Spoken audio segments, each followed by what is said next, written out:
Кайырлы күн.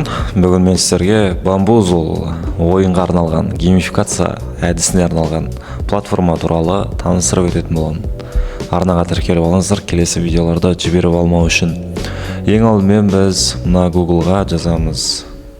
Яғни бізде платформаның аты Bamboozle. Енді осыны ашқаннан кейін ең бірінші шыққан сайтқа кіреміз. Сайт ашылуда, және де Play Games менде батырмасы шығып тұр. Және егер де сізде Join Free батырмасы шығатын болса, тіркелу керексіздер.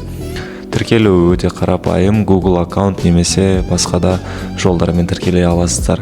Енді бірінші кіргеннен кейін сіздерге мына жерде ойынның неше түрлерін ұсынады. Яғни бұл жерде сіздер сияқты мұғалімдер, басқа да қызметкерлер өздерінің тапсырмасын жасау арқылы осы жерге қалдырған. Және де сіздер өзіңіздің пәніңізге байланысты тақырыптарды қолдана аласыздар.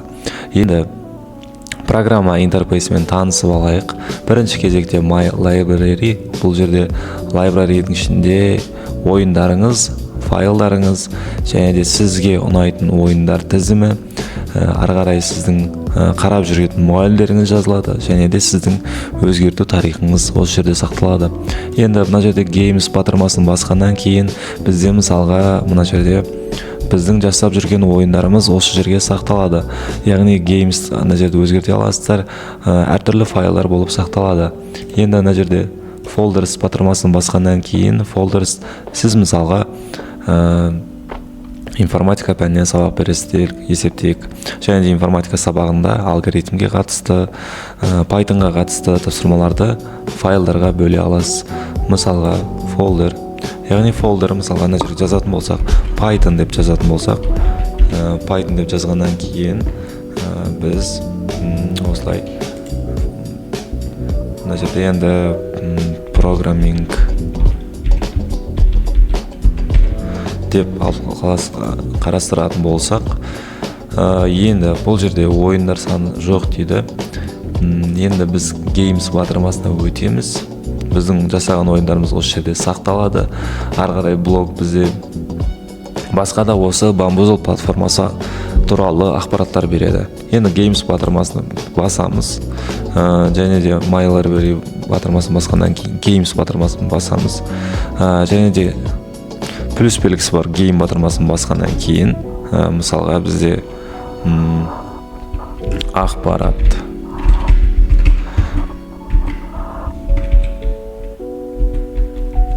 ақпарат туралы болатын болса, және де информатика осындай бір беріп көрейік, және де Make Game батырмасын басамыз.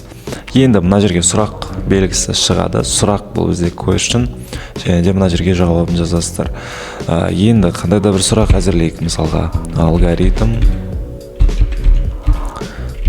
дегеніміз не? Мысалға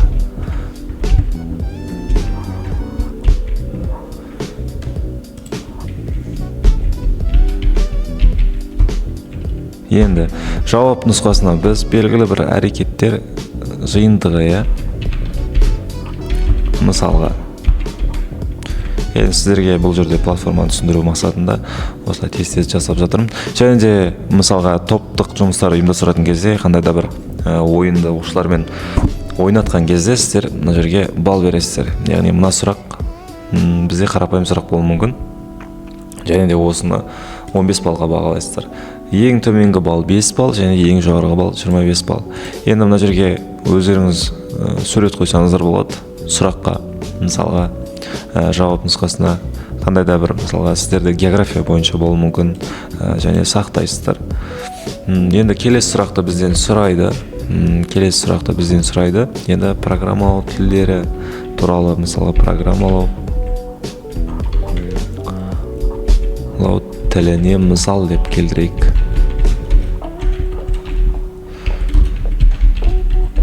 Мысал келтір. Одан кейін мысалға енді ол жерде айтуы мүмкін, Python болуы мүмкін, C++ болуы мүмкін. Осындай жауап нұсқаларын қарастыра аламыз. Енді бұл жауапқа мысалға 10 балл беріп көрейік. Енді сақтаймыз. Сақтағаннан кейін неше түрлі сұрақтар ұйымдастырсаңыздар болады. Енді осыны close батырмасын басамыз бітіргеннен кейін, және де осы сұрақтарды ойнату мақсатында біз play батырмасын басамыз. Play батырмасын басқаннан кейін бізде осындай терезе шығады. Яғни бұл жерде бізде ойынның түрлері көрсетілген. Енді ойын түрлерін таңдап алмас бұрын сіздерде бірінші кезекте Bamboozle платформасында ақылы жазылым болу керек. Яғни басқа да ойындарды ойнау мақсатында сондай ақылы жазылымды жазып алуларыңыз керек. Енді барлық қолданушыларға арналған тегін нұсқасы бұл бірінші нұсқа, яғни play for free деп тұр мына жерде. Осыны басасыз. Енді командалар саны бұл жерде 1, 2, 3, 4 командаға дейін болады. Енді көбінесе бізде 2 команда арқылы жұмыс жасай аламыз. Енді бұл жерде options, яғни сіздің ойыныңыздың барлық баптамалары осы жерде көрсетіледі. Ары қарай 3 топқа ауыстыра аласыздар. Options батырмасын біткеннен кейін power ups, яғни басқа да шығатын анимациялық нұсқалар. Яғни бұл жерде тек қана оқушылар ойын ойнап қана қоймайды, сұрақтарға жауап беріп қана қоймайды. Яғни әртүрлі алдайтын және шатастыратын нұсқалар бар. Яғни екі команданың балын теңестіріп кетуі мүмкін, екі команданың балын бір-бірінен азайтып тастауы мүмкін, кейде мүлдем минусқа кетіруі мүмкін деген сияқты. Енді займс деген бұл жерде біз темалар әртүрлі, енді ол өзіңіздің қиялыңызға және фантазияңызға байланысты. Енді бұл жерде quiz questions only дейді. Бұл жерде таңдайтын болсақ, мысалға team 1. Енді team 1-ға мынандай сұрақ береді. Енді check деп басамыз. Егер де сіздің тобыңыз дұрыс жауап беретін болса, оқушыларыңыз, онда сіз осы окей, жасыл батырманы басуыңыз керек. Осы батырманы басқаннан кейін бізде бірінші команда 15 балды алады. Енді екінші сұрақты келеді, екінші команда таңдайды. Және де сұраққа дұрыс жауап бергеннен кейін, мысалы чек батырмасын басамыз. Егер де сіздің командаңыз дұрыс жауап бермеген болса, осы қызыл дөңгелек батырманы басасыз. Енді әртүрлі анимациялық құттықтаулар және де басқа да сәтсіздіктерге ұшыраған жағдайда анимациялар көрсетіледі. Енді рестарт батырмасын басу арқылы сіз қайтадан ойынды ойнай аласыз, немесе ревью. Бізде қандай да бір сұраққа мүмкіндік береліктер, мысалға чек.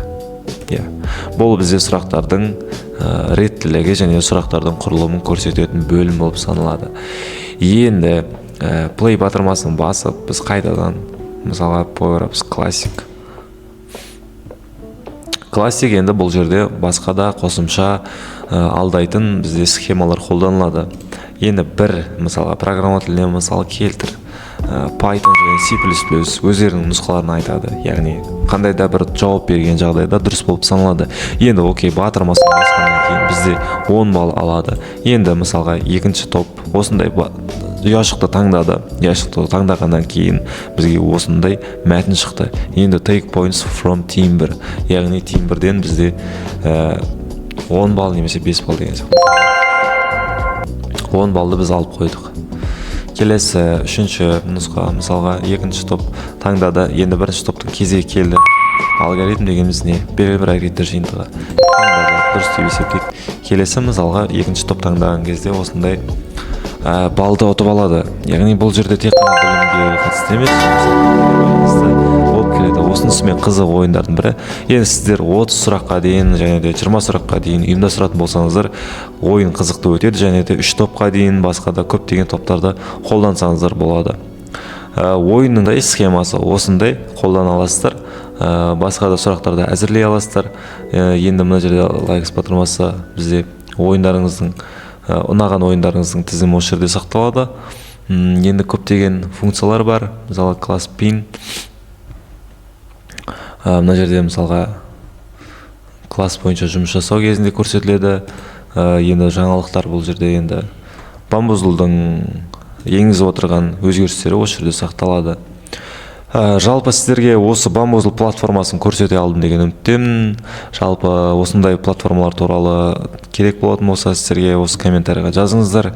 Және де менің TikTok және Instagram парақшама тіркеліп алыңыздар. Басқа да ақпараттарды біліп отыру үшін. Видео пайдалы болды.